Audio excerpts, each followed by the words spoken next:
Hello everyone. आप सभी लोगों का हमारे चैनल AFTE इंस्टीट्यूट में स्वागत है।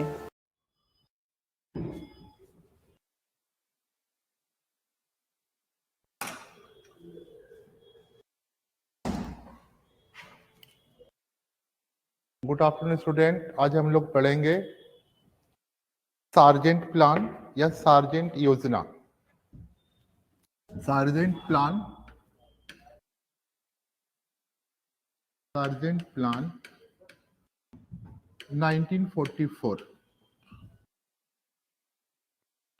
सार्जेंट योजना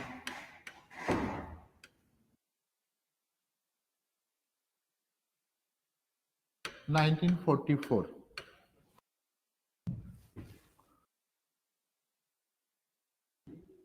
सार्जेंट योजना 1924 आज हम लोग का टॉपिक है। और इंग्लिश मीडियम में पेज नंबर है आपको जाकर 60 और हिंदी मीडियम में पेज नंबर है 140। ये भी one of the important topic है। देखते हैं इसको, काफी इम्पोर्टेंट टॉपिक है, करने की कोशिश करते हैं इसको। सार्जेंट प्लान क्या था और इसमें कौन कौन से एजुकेशन को लेकर हुआ। इसके पहले जो भी एजुकेशन थे सभी के सभी कोई ना कहीं प्राइमरी एजुकेशन, एलिमेंट्री एजुकेशन को लेकर थे, लेकिन पहली बार इस एजुकेशन को आपको मतलब एक ओवरऑल एजुकेशन के सारे पॉइंट को, पूरे overall education, primary education, secondary education, senior secondary education, university education, college education, इन सब पे प्रॉपर ध्यान दिया गया, इनको एक साथ करने की कोशिश की गई। तो ये अपने आप में काफी इंपॉर्टेंट थी, इसे हमने देखने की कोशिश करते हैं। बच्चे जी, ऑफलाइन क्लास के लिए इंफॉर्मेशन आपको रिसेंटली दे दी जाएगी। और गुड आफ्टरनून। अभी शुरू करते हैं। पेज नंबर आपका जो इंग्लिश मीडियम में पेज नंबर 60 है और हिंदी मीडियम में पेज नंबर 140 है। ठीक है। सार्जेंट प्लान, जैसे आपको पता है सेकेंड वर्ल्ड वार 1939 से लेकर 1945 तक था। Second world war, second world war, द्वितीय विश्व युद्ध है 1939 से लेकर 1945 तक था। इसके बाद इसके बीच में कई सारे डेवलपमेंट हुए। उन्हीं डेवलपमेंट में एक था आपको जाकर सार्जेंट प्लान। अभी इसके पहले हमने पढ़ा था 1937 में जो गांधी जी का न्यू एजुकेशन पॉलिसी, जो वर्धा कमीशन था, इसमें मतलब जो सेकेंड वर्ल्ड वार के पीरियड में, पोस्ट सेकेंड वर्ल्ड वार, पूरे वर्ल्ड में डेवलपमेंट के लिए, विकास के लिए कुछ काम किए गए। तो ब्रिटिश सरकार ने भी, ब्रिटिश गवर्नमेंट ने भी इंडिया में विकास को लेकर कुछ ना कुछ करने की कोशिश की। ठीक है। पेज नंबर आपको कई बार बोला, पेज नंबर 60 है इंग्लिश मीडियम में, और हिंदी मीडियम में पेज नंबर आपको जाकर 140 है। गुड आफ्टरनून राखी, गुड आफ्टरनून कोमल। तो देखने की कोशिश करते हैं। तो ये चीजें थी। इसमें क्या था, 1942 में 1942 में एक अटलांटिक चार्टर साइन हुआ था। अटलांटिक चार्टर, जिसमें जो है आपको यूएस के जो अमेरिका के जो थे, रूजवेल्ट थे, प्रेसिडेंट रूजवेल्ट,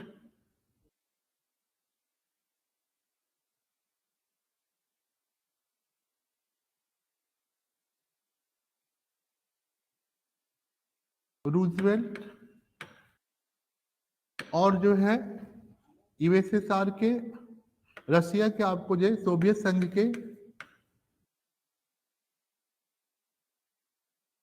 के स्टालिन थे, और जो है इंग्लैंड के चर्चिल थे।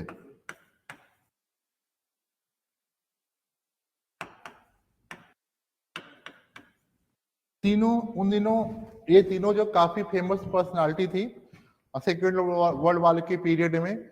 आपको पता है यूएसएसआर और यूएस की मतलब काफी अपोजिशन होती है, दोनों अलग अलग टाइप की कंट्रीज हैं। एक आपको,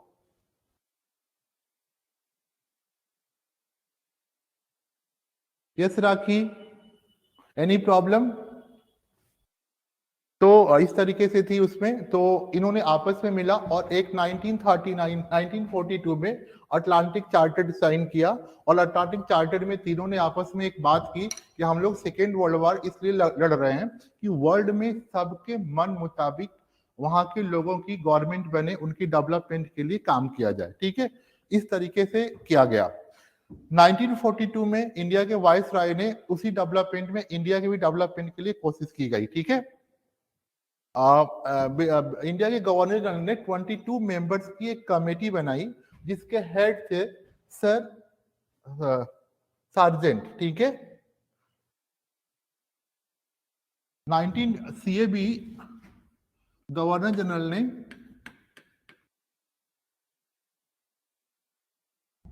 22 मेंबर्स की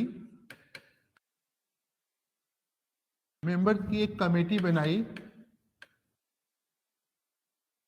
जिस कमेटी के जो हेड पर्सन थे आपको सर सार्जेंट थे। इसी के नाम से इस रिपोर्ट का नाम सर सार्जेंट बोला जाता है। ठीक है, सार्जेंट प्लान या सार्जेंट योजना बोला जाता है, सार्जेंट प्लान बोला जाता है। 1944 इस प्लान में मतलब इसने अपनी सीएबी को अपनी रिपोर्ट दी 1944 में और रिपोर्ट इंप्लीमेंट भी हो गई। Central advisory board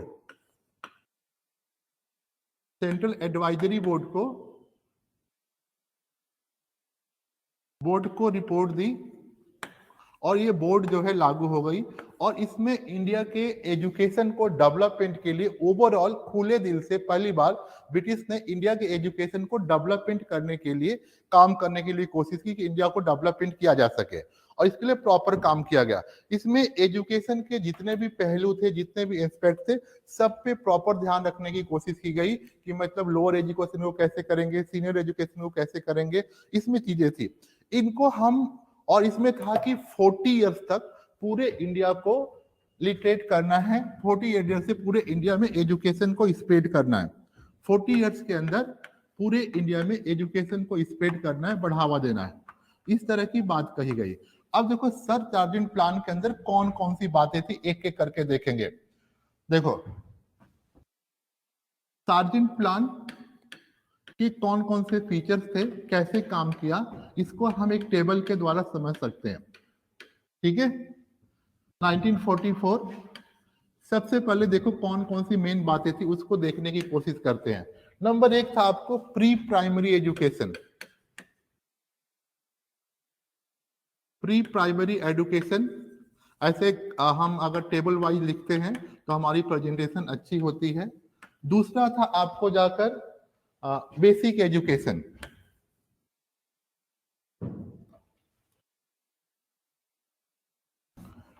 basic education, ठीक है। थर्ड नंबर पे था आपको जाकर सेकेंडरी एजुकेशन।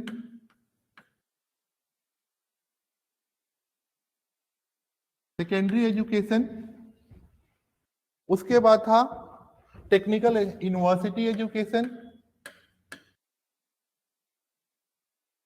यूनिवर्सिटी एजुकेशन,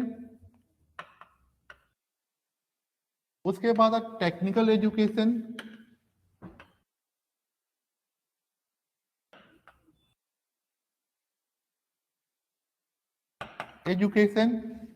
उसके बाद था एडल्ट एजुकेशन,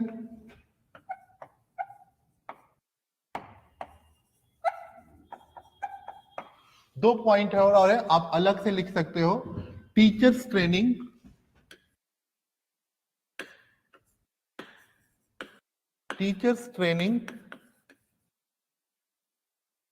और था आपको इंक्लूसिव एजुकेशन।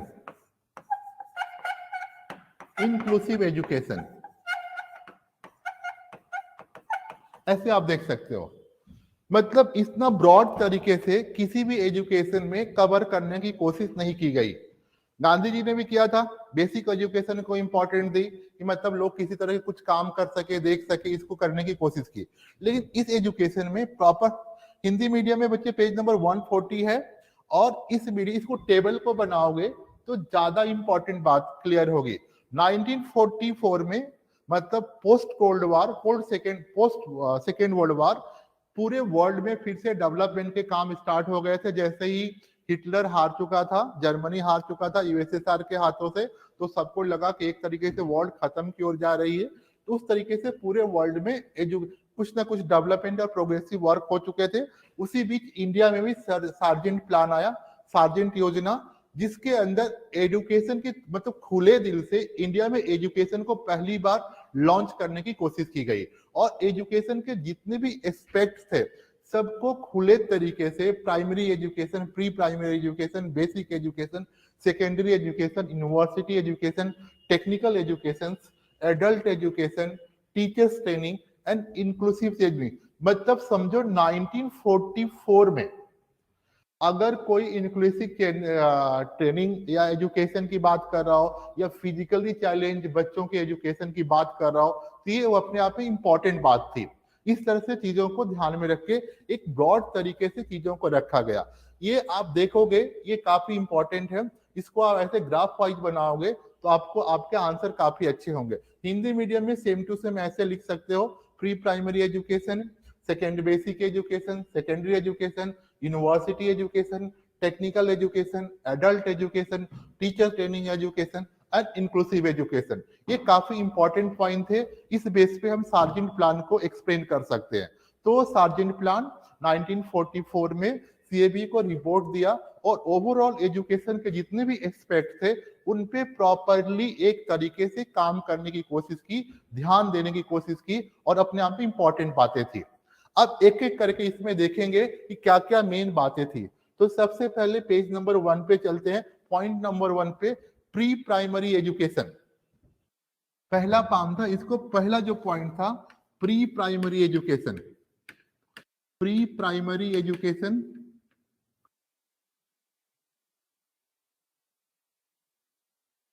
ठीक है। इसके लिए जिन्होंने एज फिक्स की थी वो 3 to 6 ईयर थी। ठीक है,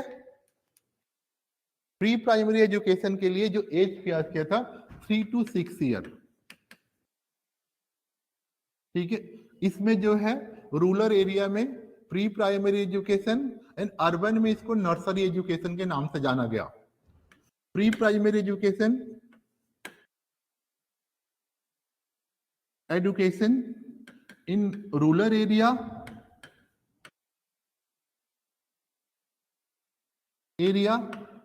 and nursery education in urban area, education in urban area। देखो, अगर 1944 में pre primary education play way school की बात कर रहा है तो अपने आप में काफी इंपॉर्टेंट बात थी और इसके लिए जो एज रखा गया था 3 to 6 ईयर था। ठीक है, हाँ बच्चे जी, बहुत सारे बच्चों के आंसर आए हैं और आंसर आप सबके बहुतों के काफी अच्छे आंसर हैं और आंसर आपने बड़ी मेहनत से लिखी है। थैंक्स टू ऑल, आपने बहुत मेहनत किया है। आपके कोमल सभी बच्चों ने बहुत अच्छे तरीके से आंसर लिखा है। मैं एक थोड़ा सा आपको एडवाइस करना चाहूंगा, जो भी आप आंसर लिख रहे हो बाद में उसमें आपने थोड़ा सा अपना कंक्लूजन या निष्कर्ष देना है, क्योंकि पर्टिकुलर पॉइंट के विषय में आप क्या सोच रहे हो, पॉइंट कैसी है, कुछ कैसे आपका उसको रिस्पॉन्स है, इस बात पर भी आपने ध्यान रखना है। इस तरीके से आप कर सकते हो। ठीक है, तो इसको आप देखो, ऐसे आप कर सकते हैं और ये काफी इंपॉर्टेंट बात है। ठीक है, तो इसको आप देख सकते हो। चलो टॉपिक में आते हैं। सबसे पहले तो कि female education, pre primary education, जिसको रूरल एरिया में बोला और अर्बन में इसका नाम दिया नर्सरी एजुकेशन। इसके लिए एज जो थी 3 to 6 ईयर रखी गई और इसके लिए जो है नो फीस की बात कही गई। मतलब इस एजुकेशन के लिए बच्चों से नो फीस लेनी है, कोई फीस नहीं होगी। ठीक है, और इसके लिए केवल फीमेल टीचर होनी चाहिए, फीमेल टीचर्स। ठीक है, फीमेल टीचर्स जो है महिला शिक्षिका बस होनी चाहिए, जो बच्चों की भावनाओं को बेहतर समझती हैं, उनके लिए अच्छे से काम कर सकती हैं।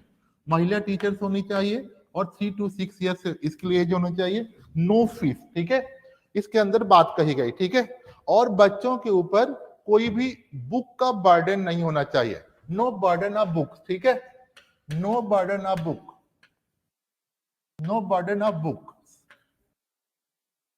फर्स्ट पॉइंट को आप ऐसे लिखोगे, प्री प्राइमरी एजुकेशन, इसमें 3 to 6 ईयर एजुकेशन, इसको रूरल एरिया में प्री प्राइमरी एजुकेशन के नाम से जानते हैं, अर्बन एरिया में नर्सरी एजुकेशन के नाम से जानते हैं। इसके लिए नो फीस और उसके लिए फीमेल टीचर्स होनी चाहिए और इसके लिए जो है आपको बच्चों के ऊपर बुक्स का बर्डन नहीं होना चाहिए, नो बर्डन ऑफ बुक्स। ठीक है, फर्स्ट पॉइंट।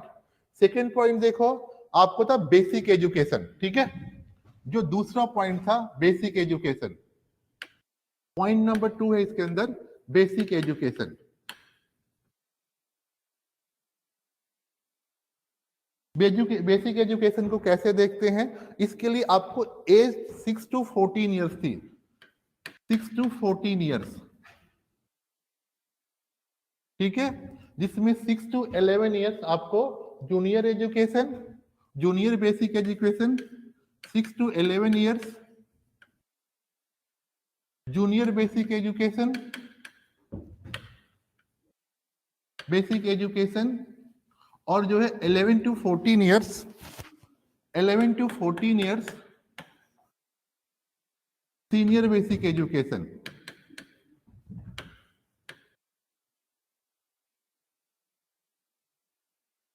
ठीक है, ध्यान देना, ये दूसरा पॉइंट है बेसिक एजुकेशन। पहले पॉइंट में प्री प्राइमरी एजुकेशन था, दूसरे में बेसिक एजुकेशन, और इसमें जो है इसको दो पार्ट में डिवाइड किया। पहला जो है 6 to 11 ईयर आपको जूनियर बेसिक एजुकेशन, और जो है 11 to 14 ईयर्स आपको सीनियर बेसिक एजुकेशन।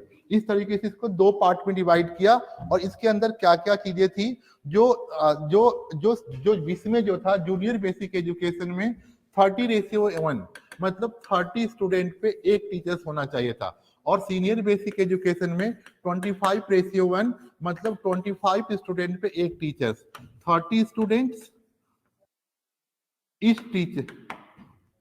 टीचर। ठीक है, इस तरह से रेशियो देने की बात कही गई कि मतलब इस तरह से आप इसको प्रमोट कर सकते हो। और इसमें जो है क्या, नो एक्सटर्नल एग्जाम। ठीक है, इसमें भी कोई भी एक्सटर्नल एग्जाम की बात नहीं कही गई। ठीक है, नो एक्सटर्नल एग्जाम, बच्चों से कोई बाहरी एग्जाम ना लिया जाए, इस तरह की बात कही गई इसके अंदर। ठीक है, और इसमें जो दो तरह से बात करने की बात कही गई, और इसमें जो एजुकेशन जो है मदर टंग में दी जानी चाहिए, मातृभाषा में एजुकेशन होनी चाहिए, मातृभाषा। ठीक है, इसको दो पार्ट में डिवाइड किया गया, एक तो आपको जूनियर बेसिक एजुकेशन और सीनियर बेसिक एजुकेशन, इनको डिवाइड किया, और इसके अंदर ने इस तरह से एजुकेशन देने की बात कही गई, इसको हम ऐसे डेवलपमेंट कर सकते हैं। आगे देखो, इसमें एजुकेशन को आपको मदर टंग में देना चाहिए, और इसमें जो है 50% स्टूडेंट्स को जो है आपको स्कॉलरशिप के बेस पे रख सकते हो, और 50% स्टूडेंट्स का फीस ले सकते हो, जो कि मतलब फिजिकली मतलब बैकग्राउंड पे लागू करना मुश्किल था। इसमें कहा गया कि 50% स्टूडेंट से आपने फी चार्ज करनी है, और 50% स्टूडेंट को फ्री रखना है, स्कॉलरशिप देनी है।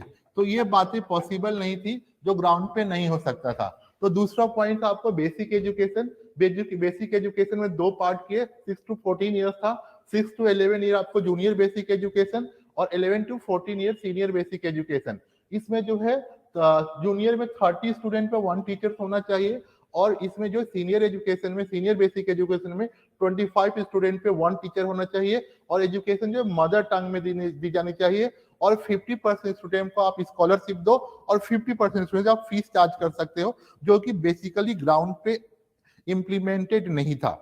अब आते हैं तीसरी बात करते हैं, इसमें आपको एकेडमिक सेकेंडरी एजुकेशन की बात करते हैं, जो थर्ड पॉइंट इसके अंदर सेकेंडरी एजुकेशन। थर्ड पॉइंट था सेकेंडरी एजुकेशन। सेकेंडरी एजुकेशन को कैसे देखते हैं, सेकेंडरी एजुकेशन इसके लिए एज थी 11 to 17 ईयर्स, 11 to 17 ईयर्स। इसमें 11 plus 12 था, 11th plus 12। तो इन्होंने क्या किया, 11th को स्कूल एजुकेशन में इंक्लूड कर दिया। क्लास 11th को स्कूल एजुकेशन में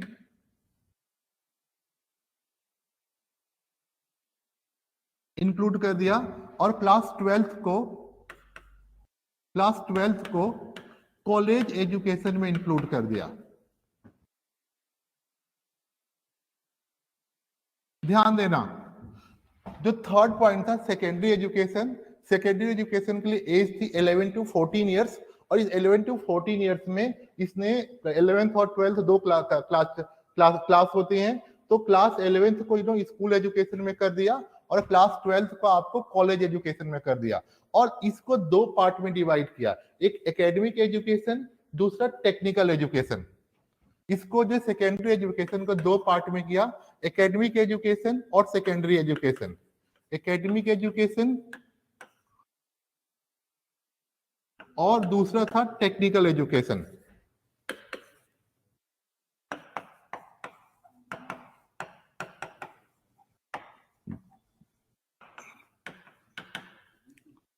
ध्यान देना, पॉइंट नंबर थर्ड की बात करें, सेकेंडरी एजुकेशन। सेकेंडरी एजुकेशन के 11 टू 14 ईयर्स था, जिसमें 11th और 12th दो क्लास होते हैं, और इसमें 11th क्लास को इन्होंने स्कूल लेवल में इंक्लूड कर दिया और क्लास 12th को कॉलेज में कर दिया। इसमें दो तरह के थे, एक एकेडमिक एजुकेशन, दूसरा टेक्निकल एजुकेशन। एकेडमिक एजुकेशन में सारे सब्जेक्ट पढ़ाए जाते थे।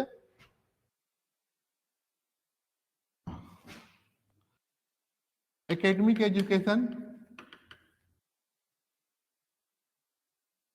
एजुकेशन में आपको हिंदी, मैथ्स, जनरल साइंस,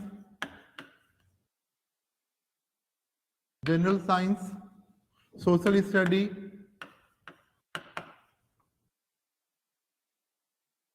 ये सारी चीजें इंक्लूड करी गई। एडिशनल के सब्जेक्ट पे आपको इंग्लिश भी पढ़ना था। लेकिन जो टेक्निकल एजुकेशन था, टेक्निकल एजुकेशन में इन्होंने हैंडीक्राफ्ट, क्राफ्ट, अकाउंटिंग,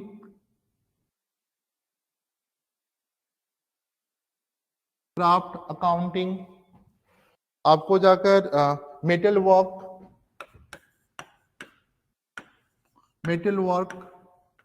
गार्डनिंग, ये सारी चीजें सिखाने की कोशिश गई। अगर कोई बच्चा ऐसे काम करना चाहते तो ऐसे भी कर सकता, इन चीजों को ऐड करने की कोशिश की गई। ठीक है, तो टेक्निकल एजुकेशन इस तरीके से, ठीक है, टेक्निकल का जो इन सारी चीजों पे ज्यादा जोर देने की कोशिश की गई। ठीक है, शिक्षा की अवधि 17 टू 14 ईयर्स था, विद्यार्थियों को उचित चयन सिलेक्शन था, और हाई इसमें जो है बच्चों को मतलब कोई ना कोई रोजगार सिखाने की कोशिश की गई, ताकि बच्चे जो है इसको मतलब सेकेंडरी एजुकेशन के बाद बेकार ना रहे, कुछ ना कुछ करके अपने काम को चला सकते, अपनी रोजी रोटी को चला सके। इन बातों पे काफी जोर दिया गया। ठीक है, और इस तरह से काफी सक्सेस था। और इसके अंदर 20:1, ध्यान देना, सेकेंडरी एजुकेशन के अंदर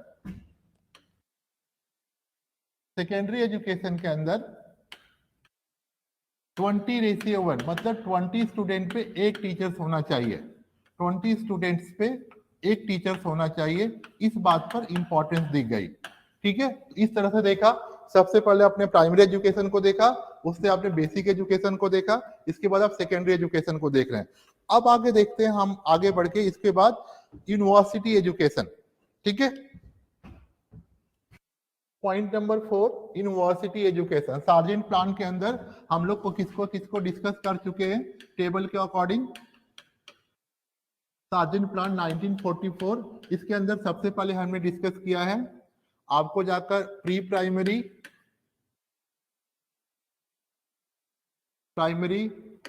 दूसरा हमने डिस्कस किया है बेसिक एजुकेशन, तीसरा हमने डिस्कस किया है आपको जाकर सेकेंडरी एजुकेशन, चौथा अपना टॉपिक है इसमें जाकर यूनिवर्सिटी एजुकेशन।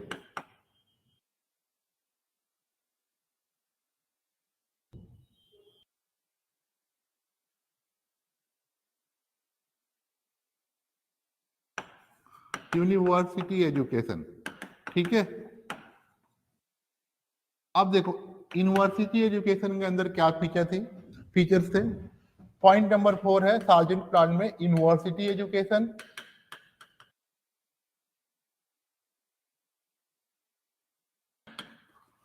इसके लिए इन्होंने 3 इयर्स का प्रोग्राम रखा।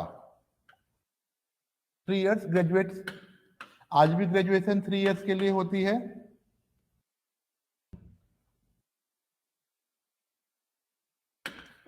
थ्री इयर्स के लिए होती है। इसके लिए इन्होंने मतलब एडमिशन प्रोसेस काफी डिफिकल्ट किया, एडमिशन प्रोसेस काफी टफ किया कि मतलब सभी लोग इसमें डिफिकल्ट रखा कि सभी लोग इसमें एडमिशन ना ले पाए, ठीक है। और इसमें इंग्लिश कंपलसरी थी, इंग्लिश कंपलसरी थी, तो सभी लोग इस एजुकेशन को ले नहीं पाते थे। ये खास बात थी, ठीक है। इसमें जो है इंग्लिश को काफी कंपलसरी किया कि किसी तरीके से इसको हम कर सकते हैं, तो इसमें काफी इन्होंने बढ़ावा देने की कोशिश की। सबसे पहले देखो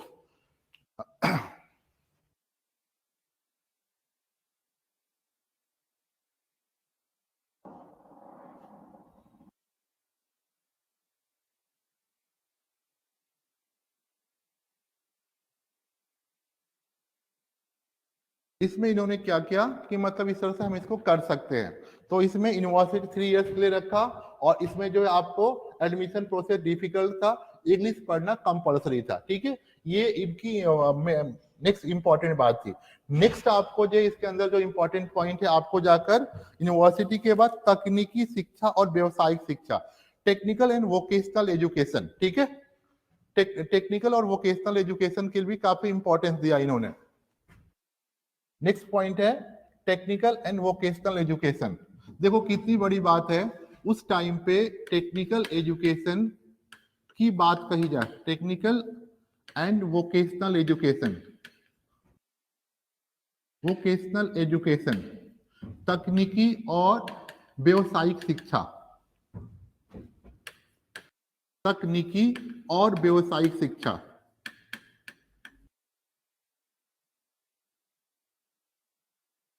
शिक्षा, अगर कोई 1944 में इस तरह की टेक्निकल एजुकेशन और व्यवसायिक शिक्षा की बात कर रहा है वोकेशनल एजुकेशन के लिए, तो अपने आप में इंपॉर्टेंस बात हो सकती है। इसीलिए कहा जाता है कि सार्जेंट प्लान जो है काफी ओपन माइंडेड प्लान था, सबको ध्यान में रख के बनाया गया, ठीक है। तो इसमें तकनीकी और व्यवसायिक शिक्षा की बात कही गई।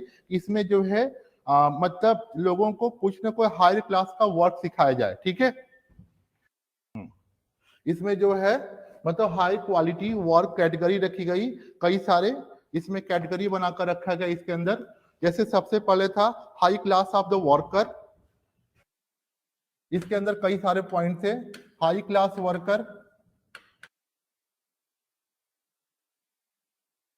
वर्कर्स, ठीक है, जिसके अंदर आपको जो है कोई ना कोई स्पेशली जो है इसमें कोई रिसर्च वर्क से कोई बड़े बड़े काम के लिए इसमें लोगों को रखा गया, तो इस काम को कर रहे थे और देख रहे हैं, ठीक है। ये भी इंपॉर्टेंट टॉपिक था, इसको आप ये देख सकते हो। उसके बाद इसके अंदर जो दूसरा पॉइंट था लोअर क्लास वर्कर, जो इसके अंदर बी पॉइंट है टेक्निकल एजुकेशन में, lower class worker, lower class worker जिसमें आपको फोरमैन या छोटे मोटे काम करने वाले लोग होते थे, फोरमैन, सुपरवाइजर, ऐसे फोरमैन, सुपरवाइजर, अगर इस तरह का कोई काम करना चाहता है, इस तरह की एजुकेशन भी, जैसे आपको आईटीआई की ट्रेनिंग दी जाती है, इस तरह की चीजों को रखा गया।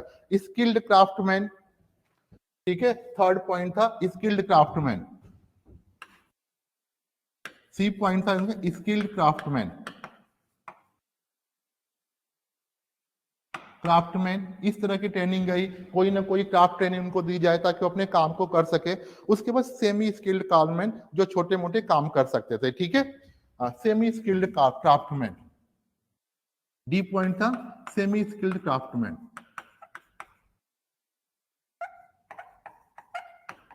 क्राफ्टमैन, इसको ध्यान रखना। टेक्निकल और व्यवसायिक शिक्षा में 4 तरह की शिक्षा थी। हाई क्लास वर्कर जिसमें इंजीनियर, बड़े बड़े पोस्ट के लोग होते थे।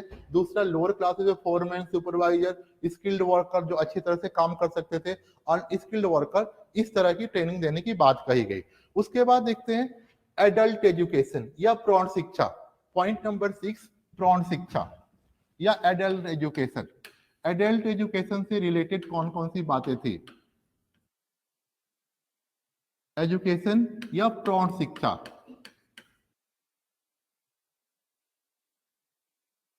एडल्ट एजुकेशन को लेकर इन्होंने कौन कौन सी बातें दी और किन किन बातों पे ज्यादा इंपॉर्टेंस दिया? जब एडल्ट एजुकेशन को देखते हैं, एडल्ट एजुकेशन में इस योजना के लिए सामान्य शिक्षा और व्यावसायिक शिक्षा का सुझाव दिया गया। एडल्ट एजुकेशन में दो तरह के एजुकेशन को रखा, एक तो जनरल एजुकेशन,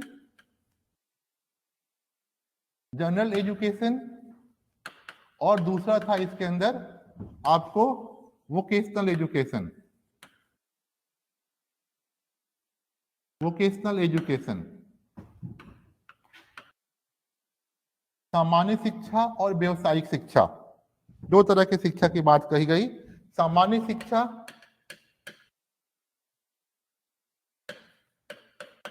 और दूसरा जो है व्यावसायिक शिक्षा। इसके अंदर दो तरह के एजुकेशन की बात कही गई, ठीक है। उसके बाद देखो सामान्य शिक्षा और व्यावसायिक शिक्षा की बात कही इसके अंदर, और इस योजना साझा अनुसार प्रौढ़ शिक्षा पुरुषों और स्त्रियों के लिए अलग अलग, मेल और फीमेल के लिए सेपरेट इंस्टीट्यूशन हो। पॉइंट नंबर 2, मेल और फीमेल के लिए separate institution,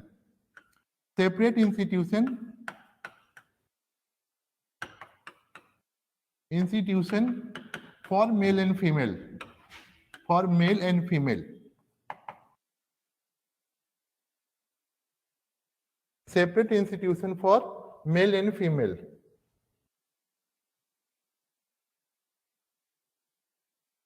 male and female, ये भी देखो काफी इंपॉर्टेंट बात थी।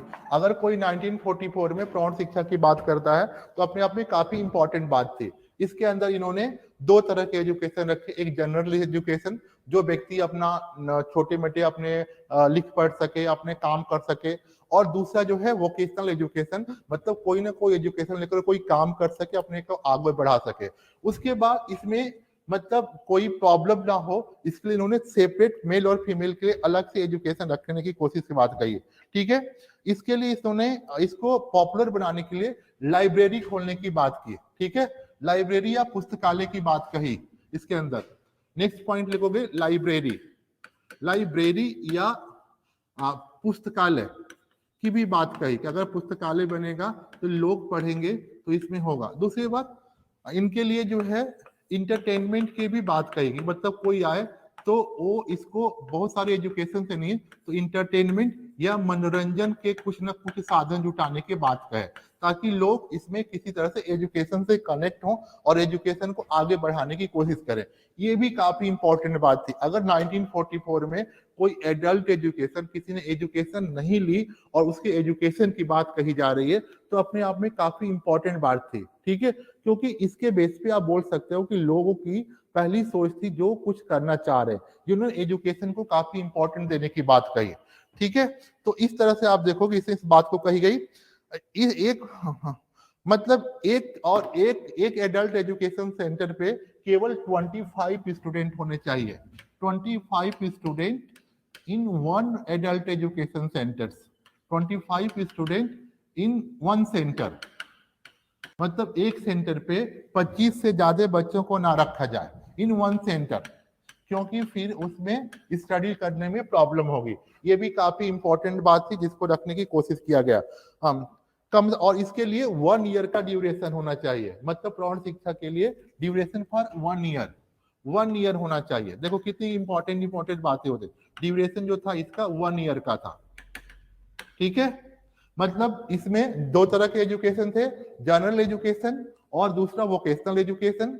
उस दूसरी बात कही गई, इसमें जो है दोनों तरह के एजुकेशन दिया जाए और वोकेशनल कोई ना काम सिखाया जाए ताकि बंदा आगे बढ़ सके, और 21 की सेंटर पे 25 से ज्यादा स्टूडेंट नहीं रखे जाए, और मेल फीमेल के लिए सेपरेट इंस्टीट्यूशन बनाए जाए, और जो है इसमें जो है आपको कम से कम आपको मतलब इनके लिए एक लाइब्रेरी की व्यवस्था की जाए ताकि एजुकेशन प्रॉपर हो, और इसकी अवधि कम से कम 3 इयर्स के लिए हो, ठीक है। और इसके अंदर अर्थशास्त्र, नागरिक शास्त्र, इतिहास, भूगोल आदि तरह के आपको एजुकेशन प्रोवाइड किए जाएं, ठीक है। हिस्ट्री, ज्योग्राफी, भूगोल, ये सारी चीजें की एजुकेशन देकर आप इसको आगे बढ़ाने की बात कही गई। उसके बाद नेक्स्ट टॉपिक है टीचर्स ट्रेनिंग। देखो 6 पॉइंट बता दिए, सारे पॉइंट लिखना बहुत ज्यादा होगा। नेक्स्ट पॉइंट है टीचर्स ट्रेनिंग, शिक्षक प्रशिक्षण, ठीक है। 7th पॉइंट है टीचर्स ट्रेनिंग, टीचर्स ट्रेनिंग, ठीक है। शिक्षक प्रशिक्षण,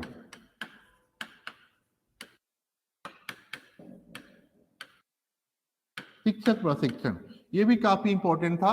मतलब इन्होंने बोला कि जो जो टीचर्स हैं इनको अगर इग्नोर करोगे तो एजुकेशन बेटर नहीं हो सकती, ठीक है। इग्नोर नहीं कर सकते टीचर्स को, ठीक है। टीचर्स को आपको इंपॉर्टेंस देनी होगी, तभी जाकर इनको एजुकेशन को बढ़ा सकते हो, ठीक है। टीचर्स की काफी इंपॉर्टेंस है और इनको ध्यान में रख के एजुकेशन पॉलिसी को फॉर्मुलेट किया जाए, तभी एजुकेशन को होगा। इनको प्रॉपर सैलरी दी जाए, प्रॉपर सैलरी दी जाए और इनको ट्रेंड किया जाए, इनको ट्रेनिंग भी दी जाए, ठीक है। और ट्रेनिंग बिल्कुल फ्री होनी चाहिए, इनसे किसी भी तरह का कोई चार्ज ना लिया जाए। चार्ज लेने पर फिर जो है ट्रेनिंग करने से भागेंगे। और कोई इसको पैसे की भी प्रॉब्लम थी तो 2-3 बातें कही गई कि टीचर्स को इंपॉर्टेंस दिया जाए, क्यों टीचर्स के बेस पे ही सोसाइटी या समाज का डेवलपमेंट हो सकता है। दूसरी बात, इनको जो है आपको फ्री ट्रेनिंग दिया जाए और इनको प्रॉपर सैलरी दी जाए, तभी जाकर एजुकेशन में इनकी इंटरेस्ट होगी। और जो है जो जूनियर टीचर्स हैं उनमें 1:30, ठीक है। जो जूनियर टीचर्स के लिए 1:30 इस रेशियो होना चाहिए। और जो है सीनियर के लिए 1:25 और सीनियर सेकेंडरी के लिए 1:20। इस तरह से ट्रेनिंग सेंटर्स में रखकर इनको ट्रेनिंग देने की कही जाए, ठीक है। ये बात, और निःशुल्क ट्रेनिंग दी जाए, किसी तरह के कोई चार्ज ना किया जाए ट्रेनिंग सेंटर से टीचर्स के ट्रेनिंग के लिए। उसके बाद इनके लिए कोई ना कोई ठीक। और जो निर्धन लोग हैं, जो मतलब कोई निर्धन जो गरीब है अगर टीचर बनना चाहता है, उसको कोई ना कोई स्कॉलरशिप भी देने की बात कही जाए, ताकि उनके एजुकेशन को प्रमोट किया जाए। इस तरह की इसमें बात रखी गई, ठीक है।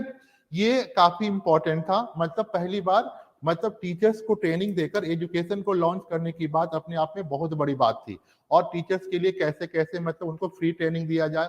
कुछ ऐसे पुअर टीचर्स हैं जो मतलब बेसिक नीड्स भी नहीं फुलफिल करते, तो उनको जो है स्कॉलरशिप देके उनकी जरूरतों को पूरी की जाए। और उनको जो रेशियो, जैसे मान लो जो जूनियर क्लास के टीचर हैं उनको 1:30 पे रखा जाए, जो बेसिक है 1:25 पे, और जो सीनियर टीचर्स हैं उनको 1:20 पे रखा जाए। ये सारी चीजें बताई गई। इस तरह से हम इनको करके बेहतर कर सकते हैं और एजुकेशन को प्रमोट कर सकते हैं, ठीक है। उसके बाद ये जो है टीचर्स को फ्री ट्रेनिंग दी जाए और टीचर्स को इंपॉर्टेंस दिया जाए और इनको ट्रेनिंग के बाद प्रॉपर सैलरी दी जाए, तभी एजुकेशन की डेवलपमेंट के लिए प्रॉपर काम करेंगे, तभी जाकर ये चीजें हो सकती है, ठीक है।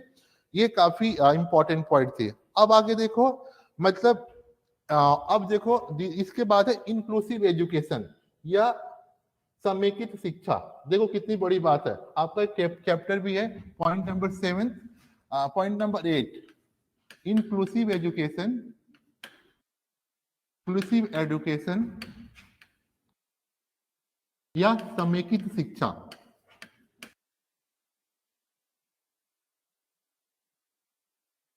अगर मान लो 1944 में कोई फिजिकली चैलेंज बच्चों की शिक्षा की बात कर रहा है, फिजिकली चैलेंज, फिजिकली चैलेंज शिक्षकों की, फिजिकली चैलेंज जो बच्चे होते हैं, अगर उनकी एजुकेशन की कोई बात कर रहा है तो अपने आप में बहुत बड़ी बात है, ठीक है। इनके लिए जो बच्चे जो है ब्लाइंड हैं, जिनकी हियरिंग प्रॉब्लम्स है, इस तरह की, उनको कोई ना कोई तरीके से उनको एजुकेशन देने की बात कही गई। ये भी अपने आप में काफी इंपॉर्टेंट बात थी कि मतलब उस टाइम पे इस तरह की बात कही गई।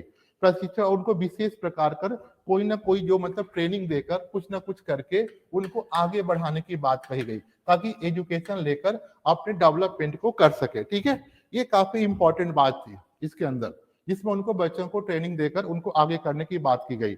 रिपोर्ट में अस्पष्ट व्यक्तियों को प्रशिक्षण के साथ विशेष ध्यान दिया गया। मानसिक और शारीरिक विकलांग व्यक्तियों के लिए अलग विशेष संस्थाएं होनी चाहिए। नेत्रहीन और बधिरों के लिए अलग से प्रशिक्षित टीचर्स होने चाहिए। मतलब जो जो मेंटली चैलेंज लोग हैं उनके लिए अलग से स्कूल होने चाहिए, और जो फिजिकली चैलेंज लोग हैं उनके लिए अलग से स्कूल होनी चाहिए, और इनको भी एजुकेशन से प्रमोट करने की बात कही, ताकि ये भी सोसाइटी पे किसी तरह के बर्डन ना रहे, अपने आप को आगे बढ़ा सके। ठीक है, ये काफी इंपॉर्टेंट बात कही गई, इस तरह से इसमें सुधार करने की बात कही गई। उसके बाद जो नेक्स्ट पॉइंट है आपको हेल्थ एजुकेशन, पॉइंट नंबर 9 है आपको जाकर हेल्थ एजुकेशन, शारीरिक शिक्षा, हेल्थ एजुकेशन।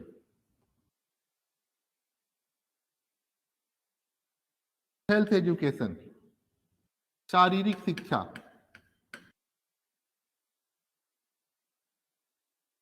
अगर हेल्थ ही नहीं हो सकता अच्छा, तो without health no healthy mind. ठीक है, एजुकेशन की बात नहीं कर सकते।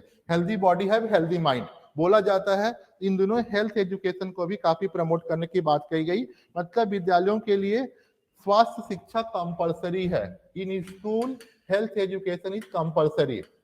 इन स्कूल हेल्थ एजुकेशन को कंपलसरी किया गया, कि मतलब बच्चों को हेल्थ एजुकेशन देना ही है।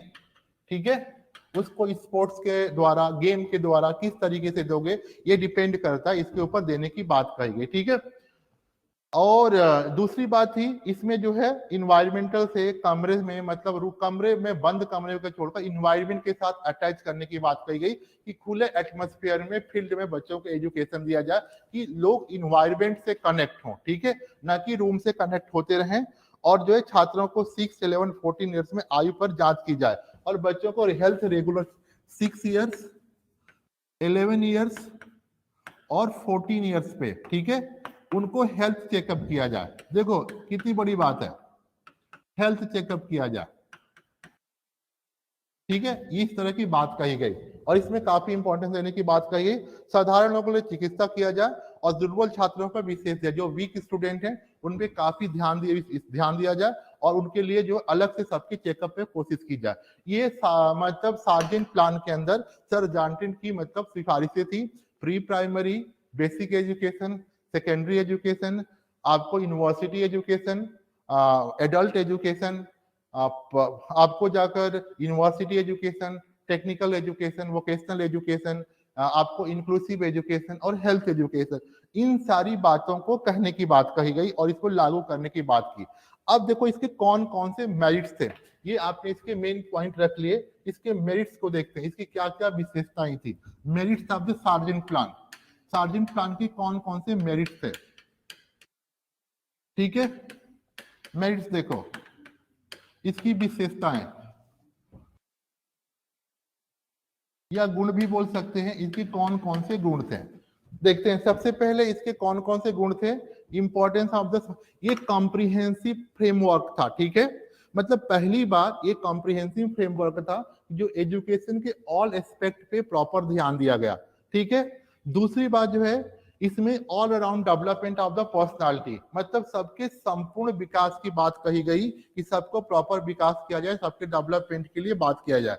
टीचर्स एज न्यूक्लियर, कोई भी प्रोग्राम जो है पहले जो था बेसिक एजुकेशन में गांधी जी ने बोला कि छात्रों को, स्टूडेंट को ध्यान में रखकर एजुकेशन प्लान बनाया जाए, लेकिन सर चार्डिन ने बोला कि टीचर्स को न्यूक्लियर सेंटर में रख के प्लान को बनाया जाए, कैरिकुलम को, सिलेबस को टीचर्स को ध्यान में रख के, टीचर्स को इंपॉर्टेंस को ध्यान में रख के इस तरह से प्लान बनाएंगे तो सक्सेस हो सकता है। उसके बाद एडल्ट एजुकेशन की इंपॉर्टेंस की गई। पहली बार अगर कोई 1944 में एडल्ट एजुकेशन या प्रौढ़ शिक्षा की बात करता है तो ये इसकी मेरिट की बात है और काफी अच्छा स्टेप था। गुड हेल्थ की बात कही गई, एम्प्लॉयमेंट प्रॉब्लम, कोई ना कोई टेक्निकल वोकेशनल एजुकेशन देकर जॉब भी क्रिएट करने की कोशिश की गई, ये सारी इसकी चीजें थी। ठीक है, डिफेक्टिव एजुकेशन सिस्टम में चेंज करने की बात कही गई, इसके मेरिट्स थे। डीमेरिट देखो, हाँ ये इसके, अब ये मेरिट थे, डीमेरिट को देखिए इसके कौन कौन से डीमेरिट थे। इसके डीमेरिट देखो, ये एजुकेशन डीमेरिट्स, अवगुण या दोष, ये इंग्लैंड की एजुकेशन की कॉपी थी, इंग्लैंड एजुकेशन की ट्रू कॉपी थी, ट्रू कॉपी। ठीक है, जो कि इंडिया में इंप्लीमेंट करना मुश्किल था, क्योंकि दोनों की कंडीशन अलग थी, इंडिया की कंडीशन अलग है और इंग्लैंड की कंडीशन अलग है, तो इसको इंप्लीमेंट करना काफी मुश्किल था। ठीक है, ये इसकी पहली समस्या थी। दूसरी समस्या थी सुटेबल सिलेक्शन नहीं था, जो आपको प्री प्राइमरी या सीनियर एजुकेशन की बात कर रहे हो, इसको करना काफी मुश्किल था।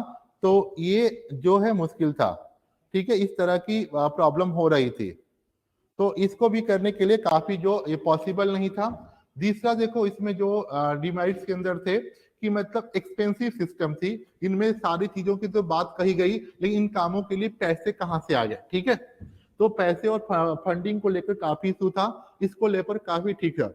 और नो स्ट्रॉन्ग मशीनरी, किसी भी काम को चलाने के लिए एक बॉडी होनी चाहिए जो इसको प्रॉपर गवर्न करे चलाए। तो उन दिनों कोई ऐसी बॉडी नहीं थी जिसको प्रॉपर गवर्न करके करे। सबसे पहले एक बॉडी बनानी चाहिए थी, कोई एजुकेशन इंस्टीट्यूशन बनाना चाहिए था, कोई ऐसी एचआर मतलब एचआरडी बनानी चाहिए थी जो सारी चीजों को रन करे। तो इसको रन करने के लिए भी कोई बॉडी नहीं बनाई गई, ये भी अपने आप में एक बहुत बड़ी प्रॉब्लम थी, ठीक है। उसके बाद देखो रिस्ट्रिक्टेड यूनिवर्सिटी एजुकेशन, और यूनिवर्सिटी एजुकेशन में काफी मतलब सबको देर मतलब 25-30 स्टूडेंट में कोई एक बच्चा जो है यूनिवर्सिटी एजुकेशन में जाता था, वो भी अपने आप में काफी प्रॉब्लम थी, ठीक है। ये जो है पेच वर्क ऑफ द रिपोर्ट, ये मतलब केवल रिपोर्ट ही थी, इसको रियल ग्राउंड पे लागू नहीं किया गया और लागू हो ही नहीं पाया।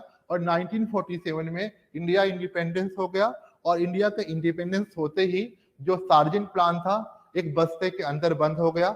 उसके बाद इसकी बात ही खत्म हो गई, ये ब्रिटिशर्स यहाँ से चले गए। ब्रिटिशर्स के जाने के बाद ही इनकी जितनी भी पॉलिसी थी वहां के वहीं पे खत्म हो गई। तो इस तरह से सार्जेंट प्लान इंप्लीमेंटेड नहीं हुआ। लेकिन ये काफी पेपर के पॉइंट से काफी इंपॉर्टेंट क्वेश्चंस हैं, आप लोगों ने काफी ढंग से मुझे पिछले क्लास में आंसर भी लिख कर दिया है, तो काफी अच्छा है। आंसर आप ऐसे लिखते रहो और इंपॉर्टेंट क्वेश्चन आपको ऐसे बताए जाएंगे। तो सबसे पहले इसमें सार्जेंट प्लान का इंट्रोडक्शन देंगे, कौन थे, कि कितने मेंबर थे, कब रिपोर्ट दी, इसके क्या क्या फीचर्स थे। तो अच्छाइयाँ देखोगे कि एजुकेशन के पूरे पहलुओं पर विचार किया जाए, मतलब सारी बातें थी लेकिन रियल ग्राउंड पे मतलब ग्राउंड लेवल पे इनको कुछ भी लागू नहीं किया गया, ये इसकी समस्याएं थी। तो ये भी ध्यान में रखना होगा, तो जो चीज अप्लाई नहीं हो सकती उसका तो कोई मतलब ही नहीं है। और आप लोग सभी जाने जो आपको साइट बता रखी गई है, इसमें अपने को लॉग इन कर लो, और सारे बच्चे फर्स्ट टाइम इसे थोड़ी प्रॉब्लम लग रही है तो बेटर हो जाएगा। हाँ, एडल्ट एजुकेशन में इंक्लूसिव एजुकेशन कोमल, आपको फिजिकली चैलेंज बच्चा होते उनके लिए होते हैं, उसको देने की कोशिश होंगे। फर्स्ट ईयर का एग्जाम आपको जून जुलाई में होने की संभावना है, वैसे ही आप लोग आंसर लिखकर भेजते रहो। प्रीति बाधवा, लास्ट क्लास में मैंने कहा था बेसिक एजुकेशन महात्मा गांधी का वर्धा कमीशन करवाया था, प्रिया बाधवा। इस तरह से आप लोग ज्वाइन करके लेते रहो, कोई प्रॉब्लम नहीं है, इसका भी आप आंसर बनाकर भेजोगे उम्मीद करता हूं, ठीक है। All the best. कंप्लीट हो गया टॉपिक को, तो पहले इसका इंट्रोडक्शन दोगे, 8 पॉइंट लिखने हैं। हाँ जी, सोनापुरी 9 पॉइंट भी लिख सकते हैं, 8 पॉइंट भी कोई जरूरी नहीं है। 10वां पॉइंट मैंने आपको हेल्थ एजुकेशन बताया, 10वां पॉइंट की कोई जरूरत नहीं है, तो आप ऐसे कर सकते हो। Thanks to all of you. Answer को ढंग से लिखना है, पहले इंट्रोडक्शन देने हैं, सारे पॉइंट को एक्सप्लेन करते हैं, और 5-6 मेरिट डिमेरिट लिख देंगे, और लास्ट में कंक्लूजन दे देंगे। कंक्लूजन में बताओगे कि 1944 में सार्जेंट प्लान बना था, लेकिन 1947 में इंडिया को इंडिपेंडेंस मिल गई, तो इंडिपेंडेंस में ब्रिटिशर से इंडिया से चले गए और सार्जेंट प्लान भी खत्म हुआ। और ये केवल जो है एक डॉक्यूमेंट्री टाइप की बोलो कि एक पेपर वर्क था, रियल ग्राउंड पे कुछ था ही नहीं, ठीक है, ऐसे आप बोल सकते हैं। Thanks to all of you, thanks to Komal, Sushma, thank you सब ऑल ऑफ यू। बहुत अच्छे बच्चे हो आप लोग, ऐसे ही नोट सारे लोग भेजते रहना। ईमेल आईडी और कांटेक्ट नंबर, व्हाट्सएप नंबर दोनों दे रखे हैं, तो किसी तरह की कोई प्रॉब्लम नहीं है, ठीक है। Thanks to all of you. Gurpreet.